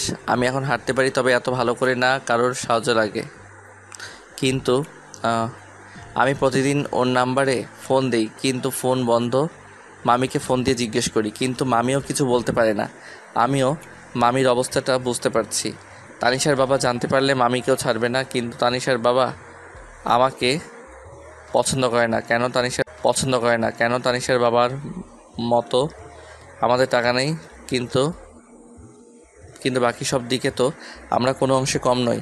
এখন আবার আমার বাবাও রাজি না হওয়ার কথা, কারণ তানিশার জন্য আমার আজ এই অবস্থা। কিন্তু আমি তো জানি এতে তানিশার কোনো দোষ নেই। কিছু করার নেই। এখানে এইভাবে আরও পার হয়ে গেল 2 মাস। আমার জানা মতে মার সম্পত্তি সব বিক্রি করে দিয়েছে আমার জন্য। বাবার যা টাকা জমানো ছিল ওইগুলোও শেষ। আর একটা খুশির সংবাদ পেলাম, মিজান ভাই সেনাবাহিনীতে চাকরি পেয়েছে। আমার ইচ্ছা ছিল সেনাবাহিনীতে জব করব, দেশের জন্য কাজ করব, কিন্তু সেটা তো আর সম্ভব না। আজকে দেশে ফিরে যাচ্ছি। হজরত শাহজালাল আন্তর্জাতিক বিমানবন্দরে এসে বিমান ল্যান্ড করলো। আমি ঘড়ির দিকে তাকিয়ে দেখি সন্ধ্যা 6টা বাজায়। বের হয়ে দেখি মামা মামি ভাইয়া দাঁড়িয়ে আছে। ভাইয়ার গায়ে সেনাবাহিনীর পোশাক। আমাকে দেখে জড়িয়ে ধরলো, আর আমিও জড়িয়ে ধরলাম। আর তখন মামা বলতে লাগলো, কী রে সারিয়া, তুই মোটা হলি কেমনে? আর আগের চেয়ে সুন্দর, বেশ স্মার্ট হয়েছিস। চল এখন তাড়াতাড়ি আমার সাথে। মিজান তুইও আয়। আর আপা দুলাভাই তোমরা জেসমিনকে নিয়ে বাসায় যাও, আমরা আসতেছি। এই বলে আমাকে নিয়ে গাড়িতে উঠলো। ভাইয়া উঠলো, কিছুই তো বুঝতে পারছি না। আর তখন মামা আবার বলতে লাগলো, শোন সারিয়া, অনেক হয়েছে, এটার আজকে শেষ চাই। তানিশার আজকে বিয়ে, আর আমাদের একটা প্ল্যান আছে। এতে করে তানিশার বাবা মা রাজি হবে, সাথে 14 গোষ্ঠীও রাজি হবে। আরে মামার 14 গোষ্ঠী দিয়ে আমি কি করব? আমার শুধু তানিশাকে পেলেই হলো, তাতেই আমি সন্তুষ্টি। মামার সাথে কথা বলতে বলতে চলে আসলাম তানিশাদের বাসার সামনে। তারপর দেখি বাসাটা খুব সুন্দর করে সাজানো। তার মানে আজকে তানিশার বিয়ে, অথচ আমি জানতে পারলাম না। মামা মিজান ভাই নামলো, আর নেমে ভিতরে গেলাম। বাহিরে ভাইয়া দাঁড়িয়ে আছে। ভাইয়া ভিতরে গেল না। আমি আর মামা ভিতরে গিয়ে দেখি তানিশাকে পুতুল মামা এর মতো সাজিয়ে বসে রেখেছে। আমাকে তানিশা দেখে হাউমাউ করে কান্না করে জড়িয়ে ধরলো সবার সামনে, আর আমাকে বলতে লাগলো, সত্যি আমি ভুল করে ফেলেছি। আমি ভেবেছিলাম তুমি আসবে না, আমি বিষ খেয়েছি। আমি তোমাকে নিয়ে বাঁচতে চাই, তুমি ছাড়া অন্য কাউকে কল্পনাও করতে পারি না আমি। তখনই তানিশার বাবা আসলো, আর এসে তানিশার মুখে এই কথা শুনে তানিশার বাবা চুপ করে আছে। আর একটু পর তানিশাকে ধরে গাড়িতে নিয়ে যেতে বললো। আর তখন তানিশা বলল, প্লিজ বাবা, আমাকে তুমি টাচ করবে না। যদি আমাকে বাঁচাতে চাও তাহলে আগে শাহরিয়ারের সাথে আমাকে বিয়ে দিতে হবে, না হলে দুজন একসাথে মরবো। তখন তানিশার বাবা চুপ করে আছে। তানিশার বাবাকে সবাই বলতে লাগলো দুজনের বিয়েটা দিয়ে দিতে। অবশেষে তাই করলো। কাজী সাহেব তাড়াতাড়ি বিয়ে পড়ালো। তারপর হঠাৎ একদিন তানিশা আমার কোলে ঢলে পড়লো। আমি মামাকে বললাম, মামা তুমি না বলেছিলে মিথ্যা প্ল্যান করছো? তানিশা তো সত্যি সত্যি বিষ খেয়েছে, তাড়াতাড়ি গাড়ি বের করতে বলো। আরে প্ল্যান ছিল, কিন্তু কে জানে তানিশা এটা সত্যি সত্যি করে বসবে। আমি তানিশাকে নিয়ে গাড়িতে উঠলাম আর ভাইয়া গাড়ি চালাচ্ছে। আমি তানিশাকে জড়িয়ে ধরে আছি। একটু পর হাসপাতালে চলে এলাম আর এসে ডাক্তারকে ডাকতে লাগলাম। ডাক্তার তানিশাকে ওটিতে নিয়ে গেল আর আমি বাইরে দাঁড়িয়ে আছি। আর মিজান ভাই এসে আমার চোখের পানি মুছে দিল। ভাইয়াকে জড়িয়ে ধরলাম আর কান্না করতে লাগলাম। আর তখন পিছন থেকে মামা বলতে লাগলো, আমি বসে বসে করতে লাগলাম। আর তখনই দেখি তানিশার বাবা আসছে, সাধারণ পরিবার লোকজন। তানিশার বাবা আমার এক পাশে দাঁড়িয়ে আছে। এভাবে কেটে গেল 1 ঘন্টা। ডাক্তার অপারেশন থিয়েটার থেকে বের হয়ে আসলো। আমি দৌড়ে কাছে গেলাম এবং ডাক্তার বলল, রোগী এখন সুস্থ আছে, একটু পর দেখা করতে পারবো। একটু পর তানিশাকে কেবিনে দেওয়া হলো। আমি কেবিনে গিয়ে ওর পাশে বসলাম। তানিশা ঘুমিয়ে আছে। আমি ওর মাথায় হাত বুলিয়ে দিতে লাগলাম। এভাবে কখন যে ওর কোলে ঘুমিয়ে গেলে মনে নেই। ঘুমটা ভেঙে গেল কারো মিষ্টি ঠোঁটের ছোঁয়ায়। আমি ঘুম থেকে জেগে দেখি আমি তানিশার বুকে শুয়ে আছি। আমি উঠলাম আর তখন তানিশাও না বলল। তোমার আবার কি হলো? ঘুমাও না। আমার তো ভালোই লাগছিল। সারা জীবন ঘুমাবে এভাবে, বুঝতে পারছো? এসব কথা পরে হবে, আগে বল তুই সত্যি সত্যি বিষ কেন খেয়েছিলি? একা একা মরতে চেয়েছিলি তাই না, আমাকে দেবদাস বানিয়ে? আর একটু বিষ খেলে কেউ মরে না, আমি জানতাম আমি বেঁচে থাকবো। এত কিছু না করলে কি আর তোমাকে নিজের করে পেতাম? আসলে তুই তো মানবিকের ছাত্রী, তুই কি করে সায়েন্স বুঝতে পারবি? বিষ একটু হোক বা বেশি তুই তো খেয়েছিলি কেন?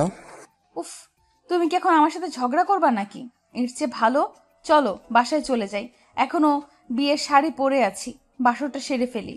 হাইরে লুচ্চা ভাইয়া, আমার রাগ উঠতেছে। আর তোর রোমান্স করতে ইচ্ছা করছে তাই না? আর একটু দেরি হলেই না লাল বেনারসিটা থেকে গায়ে সাদা কাপড় থাকতে দুজনের। আবার আমাকে ভয় দেখাচ্ছ তুমি? আমি চলে গেলেই ভালো হতো, তাহলে তো আর বকা দিতে পারতে না তুমি। আমি তানিশাকে শক্ত করে জড়িয়ে ধরলাম আর তানিশা আমাকে জড়িয়ে ধরলে। একটু পর ছাড়তে চাইলাম কিন্তু ছাড়ছে না। আমি বললাম, রাত 2টা বাজে, আমি তোমার জন্য কিছু নিয়ে আসি, খেয়ে নাও, তারপর ওষুধ খাবা আর ঘুমাবা। কালকে সকালে হয়তো ছুটি দিয়ে দিবে। হায় রে পাগল রে, আমার জ্ঞান ফিরছে 9টার দিকে। হয়তো তখন ডাক্তার এসে দেখে গেল আর মাকে বলে কিছু খাইয়ে ওষুধ খাইয়ে দিতে। মা তাই করলো। তুমি তো আমার বুকেই শুয়েছিলে, সবাই দেখতে পেয়েছে। কি তার মানে আমার বাড়ির সবাই, তোমার বাসার সবাই দেখতে পেয়েছে আমি তোমার বুকে জড়িয়ে ধরে ঘুমিয়েছিলাম? মান সম্মান শেষ। থাক, শুধু মা আসছে, মা দেখে গেছে। আর ওই পুলিশ কমিশনার দেখতে আসছিল। আমি দূর থেকে আসতে না করেছি, পরে চলে গেছে। না তানিশা, এটা কিন্তু একদম ঠিক হয়নি। উনি তোমার বাবা, ওনাকে এভাবে কথা বলা তোমার উচিত হয়নি। হয়তো উনি ভেবেছিলেন আমি তোমার জন্য সঠিক ছিলাম না। দেখো, ভাগ্য গুণে বাবার মন ওই দিনগুলো গলে গেছে। আমি তো চিন্তাই করতে পারি না বাবা শেষ পর্যন্ত রাজি হয়ে আমাদের বিয়েটা দিয়েছে। আমার মনে হচ্ছে সবকিছু স্বপ্ন। কোনো স্বপ্ন নাই, যা হয়েছে সবকিছু সত্যি। এটা শুক্রিয়া জানাই যে আমরা শেষ পর্যন্ত এক হতে পেরেছি। এখন ঘুমাও। আমাকে শুয়ে জড়িয়ে ধরো, তারপর তোমাকে জড়িয়ে ধরে ঘুমাবো। এভাবে আমার অনেক ভালো লাগে। আর এখন তো আমরা স্বামী স্ত্রী, তাই আরো বেশি করব। নীল ওর পাশে শুয়ে তানিশাকে জড়িয়ে ধরল। সেও নীলকে শক্ত করে জড়িয়ে ধরল। ঠোঁটগুলো নীলের ঠোঁটের কাছাকাছি, পাগুলো নীলের ওপর তুলে দেওয়াতে নীল বলল, তুমি আর মানুষ হলে না, এভাবে কত যে আমাকে সারা জীবন কোলবালিশ হয়ে কাটাতে হবে কে জানে। আমার জামাইকে আমি কোলবালিশ বানাবো নাকি রুটি বানাবো সেটা আমার ব্যাপার, বুঝতে পারছো কি বলছি? এখন শোনো, মামা সবাইকে পাঠিয়ে দিয়েছে বাসায়, আর বলছে কালকে আমরা চলে যাব বাসায়। না, এই সব কিছু ঠিক আছে, কিন্তু তোমার কি একটু লজ্জাও করলো না? সবার সামনে আমি তোমাকে জড়িয়ে ধরে বুকে শুয়েছিলাম। আরে শোন, আগে মা এসে দেখে এই অবস্থা, পরে কেবিনের দরজা বন্ধ করে দেয়, আমাকে চুপচাপ খাইয়ে দিয়ে চলে যায়। আর যাওয়ার সময় বলে যায় সারা জীবন যেন আগলে রাখি তোমাকে। এই তো। তবুও তো মায়ের সামনে আমি ভাবতেই তো লজ্জা লাগছে। আর আমি চিন্তা করছি ভাইয়ের বিয়ে করলো না, আমি বিয়ে করে ফেললাম। ও আরেকটা কথা, আমি কিন্তু সবার সাথে একসাথে থাকবো। তুমি কিন্তু আমাকে আলাদা থাকতে বলবে না মিজান ভাই। বিয়ে করবে, ভাবি আসবে, তার উপর আন্টি আছে। এখন তো আর আন্টি নয়, এখন তো মামি। যাই হোক, মা বাবাকে নিয়ে একসাথে থাকবো, বুঝতে পেরেছো? আচ্ছা ঠিক আছে, তোমার যেমন ইচ্ছে তেমন থেকেও কোনো সমস্যা নেই। এখন চুপচাপ ঘুমাও, সমস্যা নেই। এখন চুপচাপ ঘুমাও, আমিও ঘুমাবো। তোমাকে তো আমি ঘুমাতে দিব না, আজকে সারা রাত দুষ্টুমি করবো, জ্বালাবো। না, বাসায় গিয়ে তারপর আমাকে নিয়ে যা করার করো। এখন ঘুমাও। তুমি অসুস্থ, কয়েক ঘন্টা আগে তোমাকে ওয়াশ করা হয়েছে, মনে রেখো। তুমি না আসলেই একটা বজ্জাত। ঘুমানোর জন্য কত কিছু আমাকে বলছো। তুমি পাশে থাকলে এমনিই শরীরে শক্তি পাই। বউ, আসলে আমার খুব ঘুম পাচ্ছে, একটু মাথায় হাত বুলিয়ে দাও, ঘুমিয়ে যাই। তানিশা নীলের মাথায় হাত বুলিয়ে দিচ্ছে। নীল তানিশার কপালে একটা চুমু দিল। তানিশার লজ্জামাখা মুচকি হাসি দিল। নীল তানিশাকে জড়িয়ে ধরে কখন যে ঘুমিয়ে গেল মনে নেই। সকালবেলা ঘুম থেকে উঠে দেখে তানিশা জেগে আছে। নীল ওকে জড়িয়ে ধরে শুয়ে আছে আর তখন বলতে লাগলো, এই ওঠো, তোমার জন্য কতক্ষণ ধরে শুয়ে শুয়ে ডাক দিচ্ছি, উঠছো না। তাই আমিও শুয়ে আছি, বাসায় যেতে হবে না। নীল উঠে ফ্রেশ হয়ে নিল আর সবকিছু রেডি হয়ে ডাক্তারের কাছ থেকে বিদায় দিয়ে বাইরে এসে গাড়ি নিয়ে বাসার দিকে যেতে লাগলো। আর বাসার সামনে গিয়ে দেখে তার মা তাদের জন্য অপেক্ষা করছে।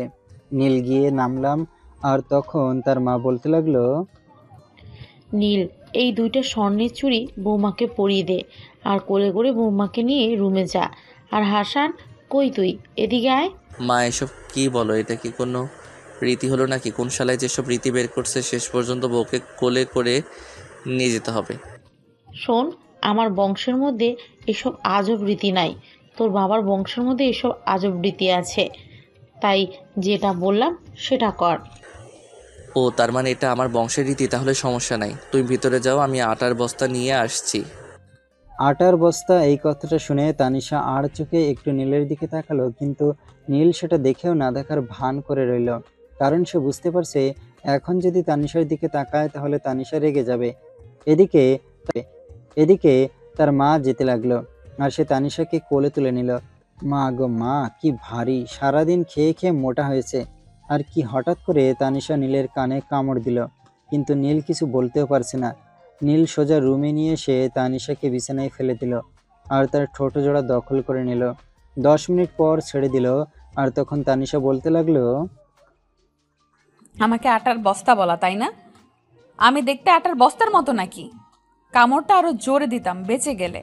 আমার সাথে লাগতে আসলে না এমন জায়গায় কামড় দিব, কথা বলতে গেলে লজ্জা করবে, বুঝতে পারছো? আমি এই বলে উঠে আসলাম আর ওদিকে তানিশা শোয়া থেকে বসে ভাবতে লাগলো মনে মনে। ও আমাকে কি বলে গেল?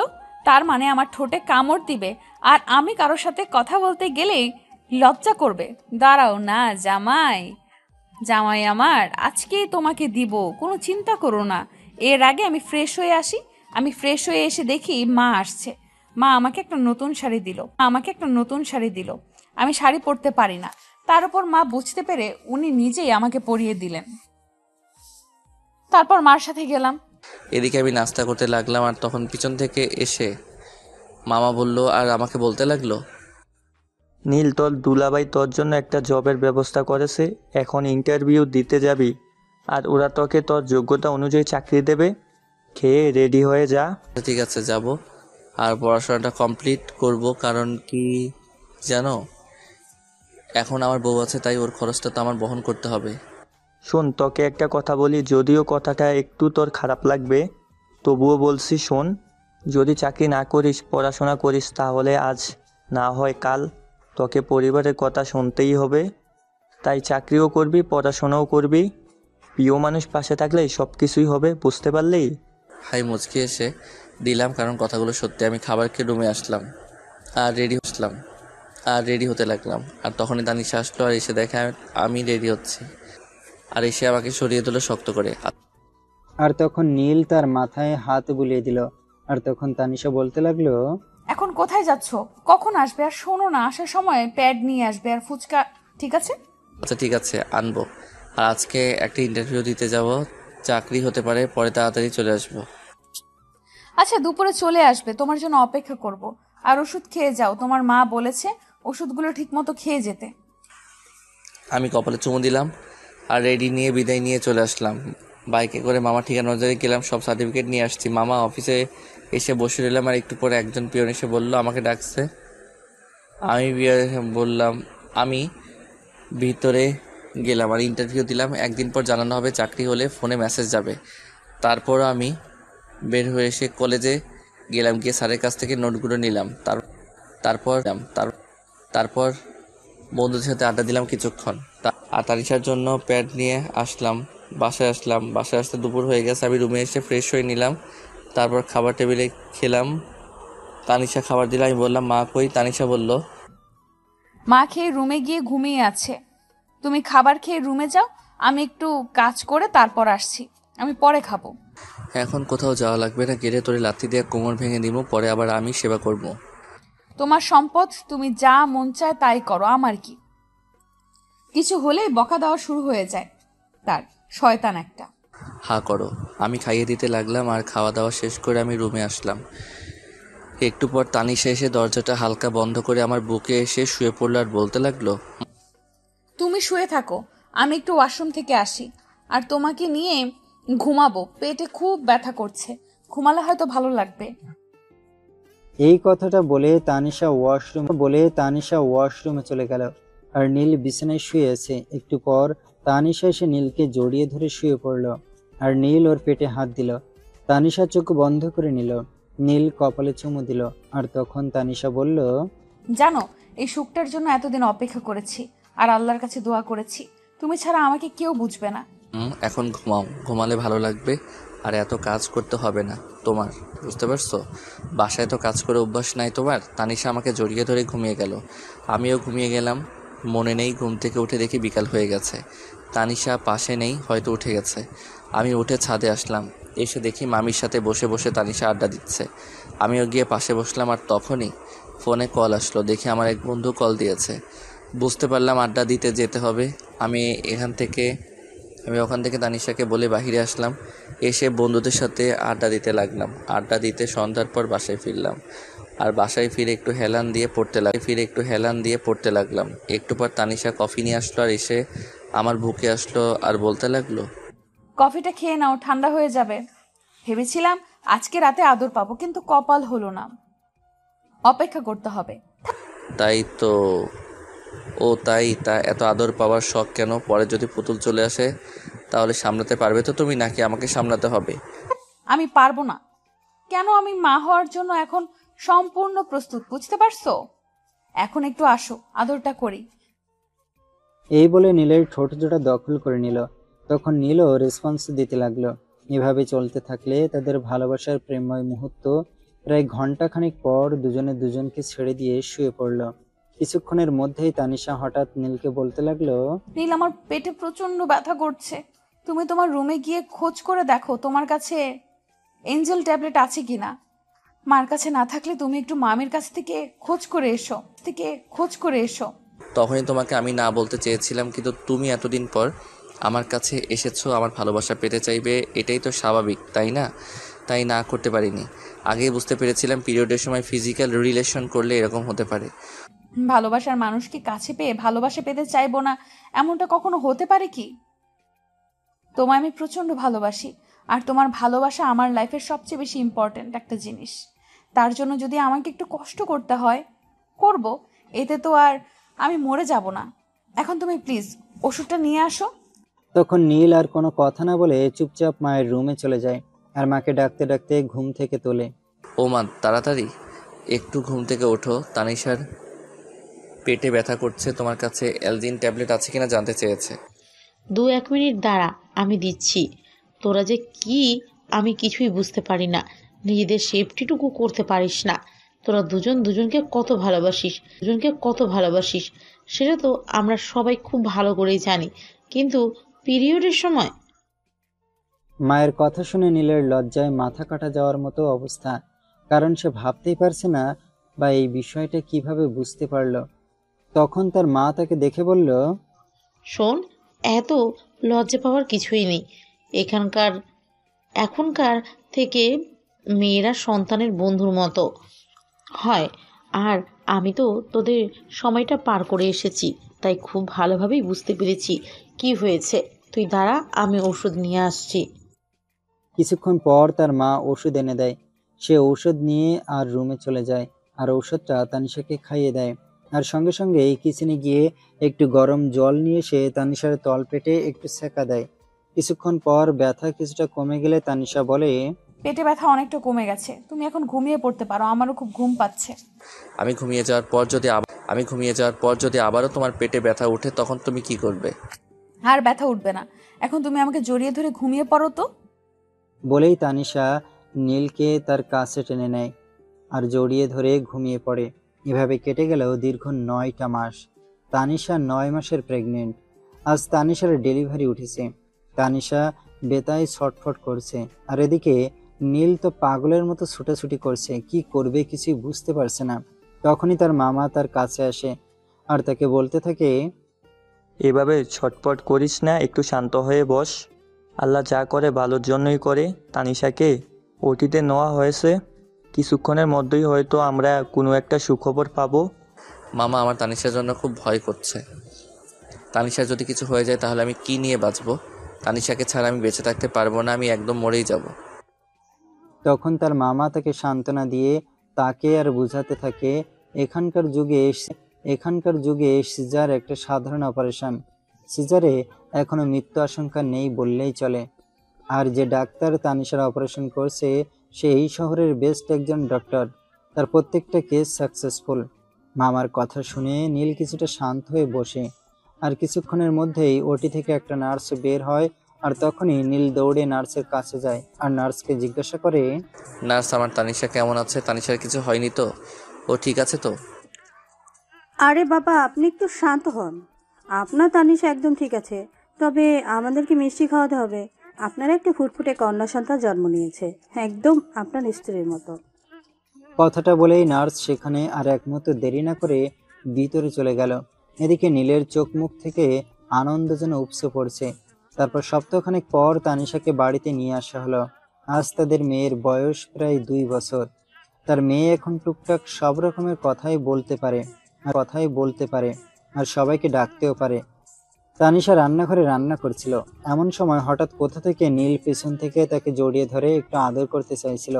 আর তখনই তাদের মেয়ে সেখানে হাঁটতে হাঁটতে চলে আসে আর পেছন থেকে বলতে থাকে, আব্বু, কি করছো তুমি? আব্বুকে মারছো কেন এভাবে?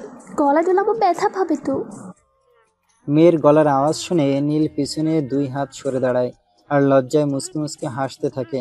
তানিশা তখন তার দিকে তাকিয়ে বলতে থাকে, তুমি আর জীবনও মানুষ হবে না, লাজ লজ্জা কখনোই তোমার হবে না। মা বাবার সামনে এইসব কিছু করো তো করো, এখন নিজের মেয়ের সামনেও শুরু করেছো। এখন মেয়েকে নিয়ে চুপচাপ রুমে যাও, যা হওয়ার সব রাতে হবে। আরে বাবা, আমি তোমার থেকে দূরে থাকতে পারি না। এটা কি আমার অপরাধ নাকি? তুমি যদি এটা কি আমার অপরাধ বলো, তাহলে কিন্তু আমি সারা জীবনের জন্যই তোমাকে ছেড়ে চলে যাব, বলে দিলাম। একদম ফালতু কথা বলবে না বলে দিলাম। একদম একটা কিল দিয়ে ভুঁড়ি বের করে ফেলবো। এখন তিন্নিকে নিয়ে এখান থেকে যাও বলছি। তখন নীল কোনো উপায়ান্তর না দেখে তার মেয়ে তিন্নিকে বলতে লাগে, তিনি মামুনি চলো, আমরা রুমে যাই। তোমার আম্মুর রান্না এখনো শেষ হয়নি।